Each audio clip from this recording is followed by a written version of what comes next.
Good morning to you all. बच्चों, आज हम हिंदी विषय में पाठ 5 पढ़ेंगे जिसका नाम है सर्कस। यह एक कविता है। इस कविता को लिखने वाले लेखक हैं मैथिली शरण गुप्त। बच्चों, आजकल सर्कस एक भूली बिसरी याद बनके रह गया है।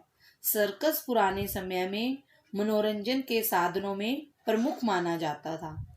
जब मनोरंजन के साधनों में सिनेमा, टेलीविजन, मोबाइल, लैपटॉप आदि नहीं थे, तब रामलीला, नाटक तथा सर्कस ही मनोरंजन के साधन थे। आज भी सर्कस में लड़के लड़कियां अन्य तरह के व्यायाम करके सभी आश्चर्यचकित और विस्मय अर्थात हैरान करने वाले करतब दिखाते हैं। लड़के लड़कियां पुरुष मिलकर काफी ऊंचे झूले झूलकर करतब दिखाते हैं। सर्कस में जानवर जैसे बंदर, हाथी, भालू, घोड़ा, शेर आदि भी अपनी मुख्य भूमिका निभाते हैं।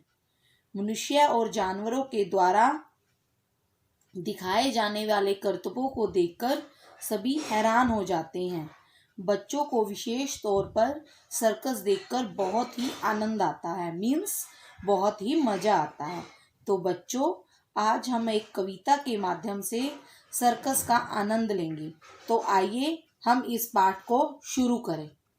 होकर कौतूहल के बस में गया एक दिन मैं सर्कस में। कवि कहते हैं कि मैं एक दिन जिज्ञासा के कारण अर्थात जानने के लिए कि सर्कस में क्या होता है, सर्कस में गया।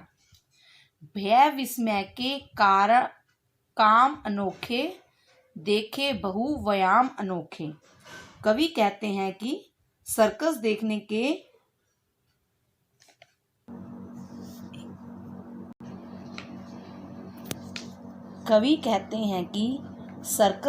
के बाद वे डर गए और आश्चर्यचकित हो गए कि किस तरह के अनोखे व्यायाम लड़के और लड़कियां दिखा रहे हैं। एक बड़ा सा बंदर आया, उसने झटपट लैंप जलाया।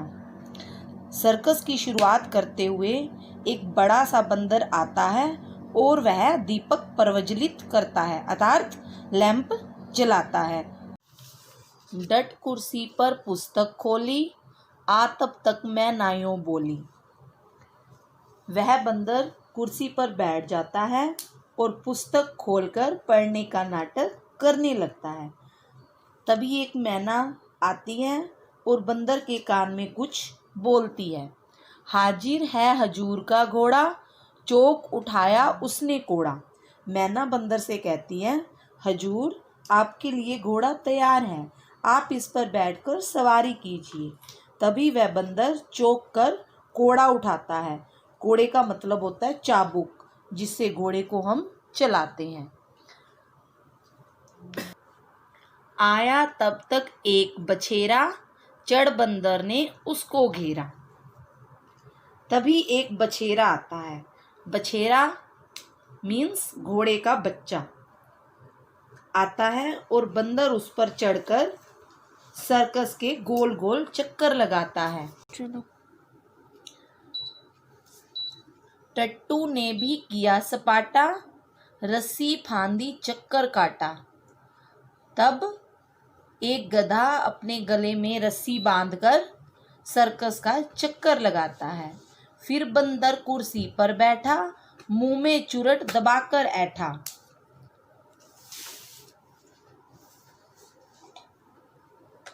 फिर बंदर कुर्सी पर मुंह पर सिगार दबाकर अकड़कर बैठ जाता है।